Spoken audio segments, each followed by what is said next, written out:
So you're following a ketogenic diet, or you're just getting started by cutting back on some carbs and you want to get into ketosis and stay there.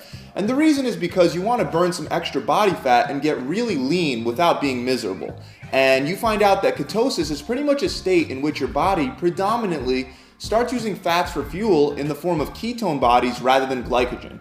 So you start following a ketogenic diet, and in the beginning, your results are pretty good, but then a few weeks in, things start to slow down, or maybe things come to a complete halt. And if that happened to you, or if it's happening to you right now, I'm really glad you found this video, because today I'm going to go over the 5 biggest keto mistakes that stop your fat loss and bring you out of ketosis. Some of these mistakes can potentially even make you gain body fat rather than lose it, so you really want to make sure that you avoid all 5 at all costs. Let's start with mistake number 1, thinking that the ketogenic diet is simply a low-carb diet. I know that this doesn't sound too bad, but this is one of the biggest mistakes because people are very quick to identify carbs as the culprit responsible for their higher body fat percentage. Then usually the second macronutrient that people identify with gaining weight and storing body fat is fat. And those of you that have been doing keto for even a little while now know how important eating fat is for you to get into ketosis and to maintain your energy levels while burning your own body fat. However, the last macronutrient that most people would ever consider slowing or stopping fat loss is protein. I mean, after all, protein is the all-worshipped macro of the entire fitness and health industry. So how can protein ruin ketosis? Well, I'm here to tell you that having too much protein can and will take you out of ketosis. The ketogenic diet is not a low-carb diet. It's a combination of a low-carb, high-fat, and moderate protein diet. The reason why your protein intake should not exceed a low to moderate level is because if you have too much protein, your body will turn the protein into blood sugar in your liver through a process known as gluconeogenesis. In this process, not only do you increase your blood sugar, but you can also spike your insulin levels. And in case you don't know, insulin is your fat storage hormone. Once your body has the option of using blood sugar or glucose for energy, it will choose that over your fat stores and you'll stop burning fat. So to prevent this, you can go get a glucometer and ketone blood test strips and constantly test yourself, which may actually help some of you. But for those of you that don't want to be bothered, just make sure that you keep your protein intake below 20% of your total daily calories. Many people following the ketogenic diet would say that you have to have even lower than that, like 15% of your total daily calories, and others will say that you can go a little higher and have 25% of your total calories coming from protein. However, if you stick between a range of 15 and 20%, you shouldn't really have any trouble getting into ketosis and staying there. Make sure you don't make this mistake. Remember, the ketogenic diet is not only lower carb, it's also high fat and moderate protein. And when this is done correctly, that's when it helps you melt the fat from your body. Moving on, mistake number 2 is a mistake that I made when I first tried to follow a keto diet. And that mistake was accidentally eating too many hidden carbs. With this diet plan, you only want 5 to a maximum of 10% of your total daily calories coming from carbs. For most people, this is going to wind up being under 30 or even 25 grams of carbs per day. And let me tell you from experience, even when you're trying not to, it's so easy to accidentally eat 25 grams of carbs. Very rarely will someone grab a piece of bread or make a bowl of pasta while following this plan. However, there are many snacks and processed foods that might lure you in because it says sugar-free on the front of the box. However, if you were to take a closer look, you would see that they might have replaced the sugar with things like corn syrup or rice syrup or honey or even fructose. Most people know to check the nutrition label, and if you don't, then I highly recommend that you start. But even if you check every nutrition label, with such a low allowance of carbs, even certain vegetables can easily bring your total to over the amount of the allotted carbs that you're allowed per day. Higher carb vegetables that you want to limit or avoid are onions, ginger, leeks, carrots, and pumpkin. Some of the lower carb vegetables that you can use instead are broccoli rabe, celery, spinach, asparagus, and mushrooms. But even with those vegetables, you want to make sure you get an idea of how much of them you can have. You can go over your total amount of carbs even with good vegetables if you have too much. The same thing goes for fruit. It's even easier to overdo it with fruit and end up going way over your totals. The only fruit I would stick to on the keto diet are small amounts of strawberries, blackberries, raspberries, and honeydew melon. One last thing to watch out for is nuts that are higher in carbs.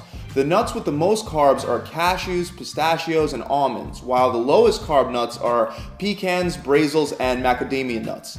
Don't be afraid of enjoying a handful of your favorite nuts, but the point is that carbs are hidden everywhere, so make sure that you plan ahead. For the third mistake, I want to talk about dairy. Dairy is one of the favorite go-to food options on a keto plan. Although milk and ice cream are clearly not allowed on the keto plan, dairy options like cheese and butter are high in fat and very low in carbs, so cheese and butter are both acceptable on the keto diet. But the big problem that people have is that they don't realize how calorie dense dairy food groups like cheese and butter are. It's very easy to overeat and have too much fat from the dairy. If you have too much fat from your diet, then your body will only be burning dietary fat for energy rather than your own body fat. It'll be difficult to burn body fat if you're in a calorie surplus, whether that surplus is caused by high carb or high fat. On top of that, there are only two types of protein found in dairy products that stimulate a large insulin response: whey and casein. One study found that full-fat fermented milk products and regular milk products were about as insulinogenic as white bread. Even though milk will have more whey protein in it, cheese mostly still contains casein, which also stimulates the insulin response. Like I said earlier, high levels of insulin will prevent fat loss, so just be aware that when a dairy source has protein in it, it will usually cause a rise in insulin levels. Since butter is mostly fat and has virtually no protein and no carbs, it won't do much to promote insulin. On a keto diet, you can eat some cheese, but cheese is not something that you want to go overboard with. Unfortunately, a lot of people do just that, which leads me right into my next mistake. People thinking that you could eat as much keto-approved food sources as you want and you'll still lose weight. While for most people, it's common sense that products like cheese and butter can make you fat when eaten in excess, a lot of keto dieters seem to forget this very simple fact. Portion control has to exist on any diet plan for the plan to work. If you create a large enough surplus of calories, even if they're all coming from high-fat sources, you will gain weight and body fat. Now, I'm not advocating that you count your calories and macros every day for the rest of your life. In fact, I believe one of the reasons that you were originally attracted to the ketogenic approach is to move towards something that's more flexible rather than restricted. However, I do recommend that when you first start, you count your total calories and macros for a few days. This way you can get an idea if your portions are too big. If they are too big according to your calculations of where they should be, then there are two things that you could do.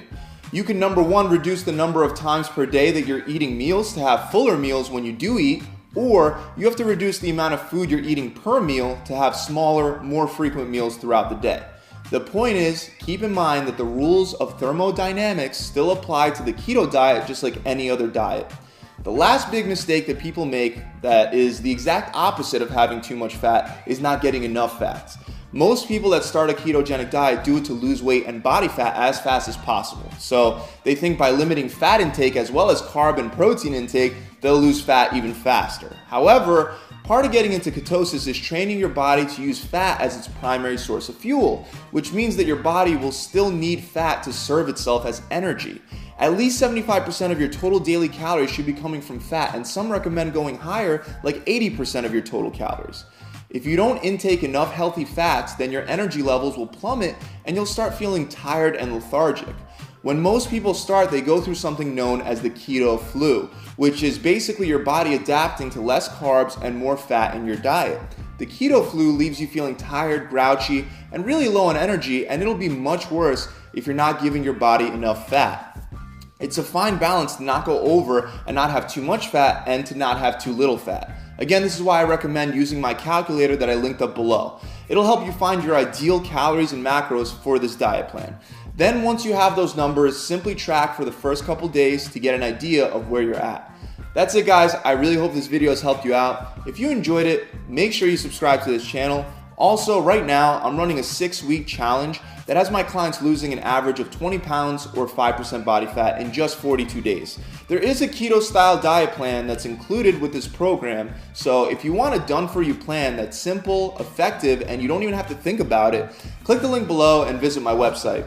You're going to get an accountability coach that's going to guide you through the entire workout and diet plan from day 1 to day 42. Also, if you simply follow and stick to the plan, you can get the results and the whole program for free. Click the link below to access it. The website is gravitytransformation.com. See you guys soon.